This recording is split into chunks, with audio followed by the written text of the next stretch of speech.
Do you ever wake up in the morning and feel like doing nothing? Do you ever just sit at your job or at school and just wish that the day would be over? Do you ever wish that you could be as motivated or self-disciplined as all these other people that you see on social media who always seem to be accomplishing their goals? Well, there is a very simple idea that will make you motivated every single day. And no, it's not some little mindset like being grateful or waking up early. This idea is real, and millionaires and athletes and high achievers have been using it for years to accomplish their goals. And I'm going to tell you what it is by sharing with you a very inspirational story. This is Dave. Dave is an 18-year-old boy who is in his final year of high school. David had a pretty difficult life growing up, where he lived with his father and his little sister. His mother passed away of cancer from a very early age. David's father had to work very hard in order to provide for the family, and the only time David got to see him was for like 15 minutes when he picked him up from school, because soon after that he had to start a second job. David found himself wanting to hang out with the older kids at his school because he saw them as the father figure that he didn't have,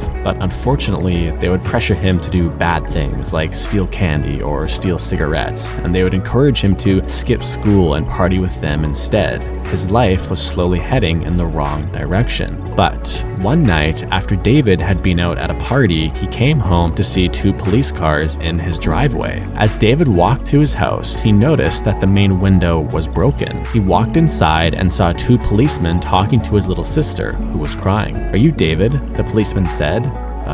Yeah. What's going on here? Where's my dad?" "Son, take a seat." The officer went on to explain that two burglars had attempted to break into their home and that David's father happened to be awake. As a result of him trying to defend himself against the burglars, one of the burglars decided to take his father's life.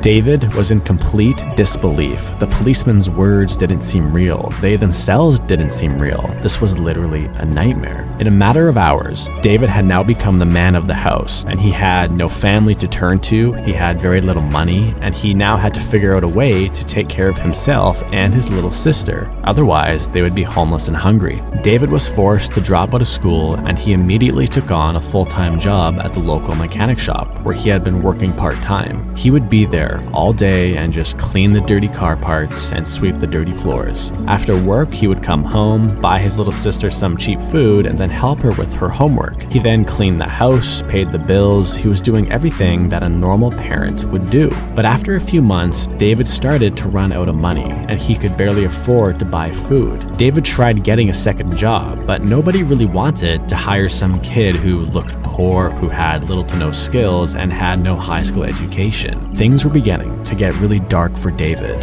He loved his sister very much, and he just wanted her to have the best life possible. But right now, he felt lost and alone. One day at the mechanic shop, David went up to his boss and asked if there was something that he could do to earn more money. And his boss said, "Well, I cannot pay you any more for your current job, but one of our mechanics just quit, and I'm looking for a replacement. So if you know how to repair cars, you could maybe do that," his boss said. "Yeah, I have some experience," David said.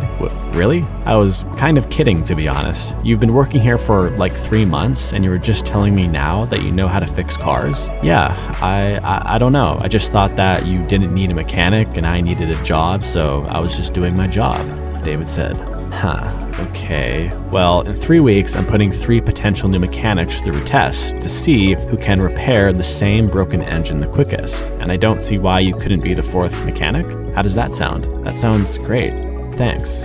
"Okay, well, if you need to brush up on your mechanic skills, you can read this book. It's basically the all-knowing guide to engine repair. And just so you know, this new job pays a lot more than your current job now." Later in the night, after his sister was all taken care of, David got out this massive book, and he thought to himself, if I can memorize every single thing in this book, maybe I can win this competition. Getting this job meant keeping himself and his little sister alive, and not getting the job meant being homeless and hungry. The stakes were very high. So for the next 3 weeks, David was glued to this book, and he read every single word 4 to 5 times, and he would close his eyes and pretend that he was putting together the parts that he was reading about, and he would visualize the problems to look out for and visualize how to solve them. Because he did not have any real car parts to practice on, he started to pay really close attention to the car parts that he would clean at his work. He would focus on the feeling of the metal in between his hands, and he would study every groove and every angle, and he would analyze where all the parts would fit together.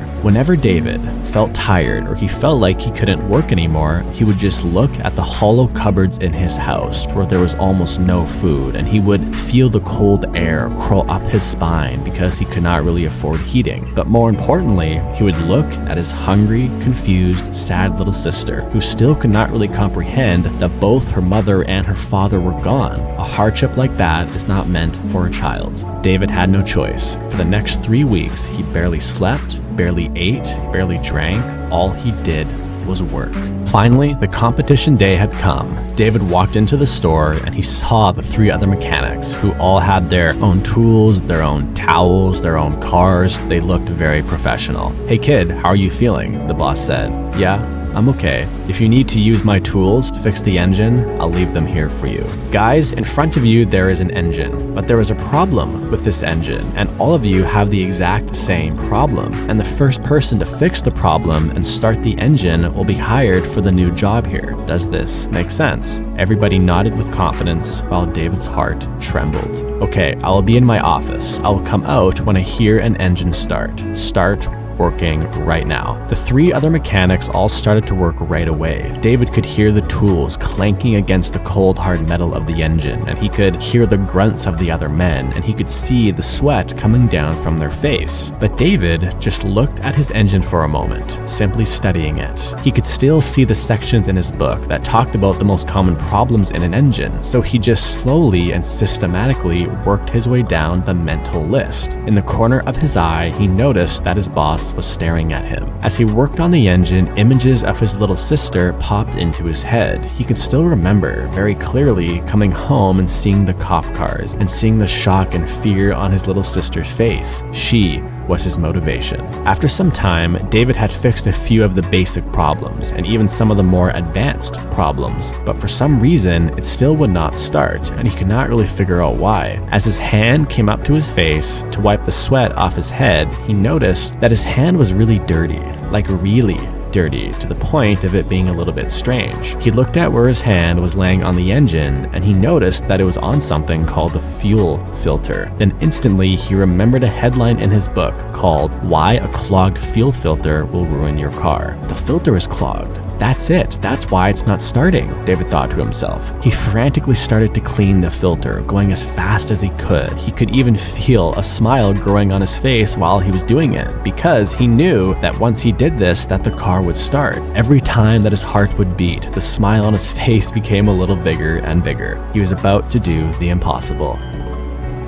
But then, he heard it. The other mechanic's engine had started.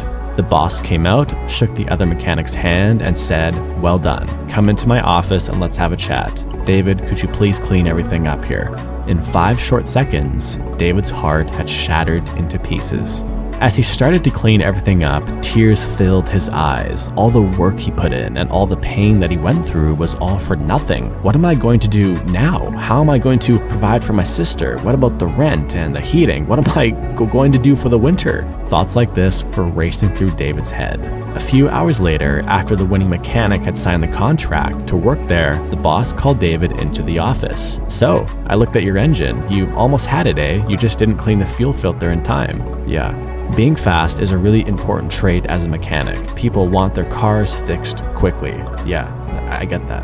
"You know, when you said you wanted to become the 4th mechanic here, I actually did a little bit of research into you, and I read what happened to you and your family in the newspaper, and I'm very sorry for what happened." David said nothing. "David, I'm going to ask you a question, and I want you to be really honest with me, okay?" Okay. "Did you lie to me when you said you knew how to fix cars?" David looked down for a moment. No." His boss just stared at him. "Yes, I lied." "Okay, so I'm guessing you lied to me because you really wanted the job because of the extra money in order to take care of yourself and your little sister. Is this true?" Yes. So your solution was to just say you knew how to fix cars, and then luckily I gave you my book, and then you studied it, and then you came in here to compete against the real mechanics. Yes. Wow, that is very bold of you, and really impressive that you actually managed to fix a car engine with little to no real experience. You must be a really fast learner. Well, I was pretty familiar with all the car parts. I mean, I clean them all day, every day. And you're modest. That is a really good trait. Sir, with all due respect, why are we talking about this? I lost. I saw the other mechanic sign the contract to work here. What's there to talk about? Yes, you did technically lose, and there's no way I will hire a mechanic with little to no real experience. David looked down, his heart still in pieces. But I'm actually here to offer you something different. David perked up. I want you to be my assistant and work under me for a while. I have never seen someone learn about cars that fast before, so you must have some talent, and you certainly have the motivation to work hard due to your family situation, but you do need some guidance. Okay, what does this mean? Well, I definitely cannot pay you a full mechanic salary, but I will give you a raise to help take care of your home situation right now. Just the basics like food, heating, etc. And once you become an expert and a real mechanic, I'll start to pay you more. But there's one condition. Okay, what is it? You can never lie to me again about anything. The only reason why I'm making an exception for your past lie is because I know you just wanted to take care of your family, and I understand that. So, do we have a deal? Yes, I will never lie again. I'll be the hardest worker. I'll do anything you want me to do.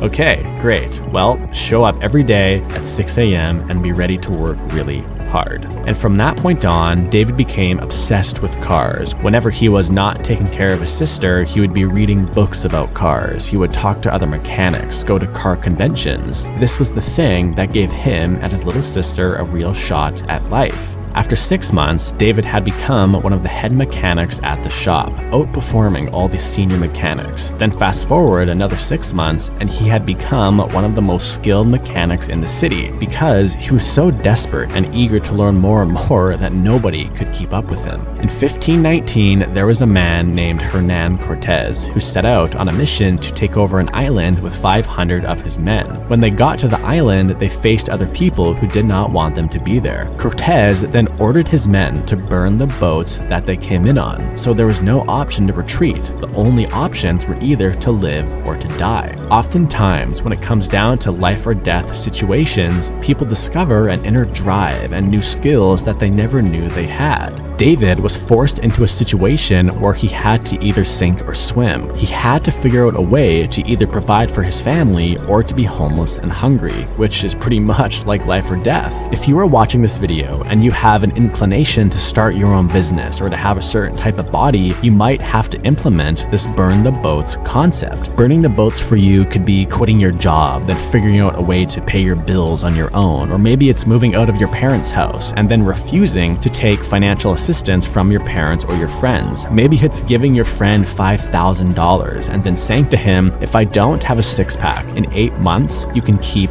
the money. Doing this will force you to figure out a way to become successful because failure is no longer an option. This strategy is not for everybody though, and you certainly need to set realistic goals and you need to be careful. But some people need to do this in order to succeed. If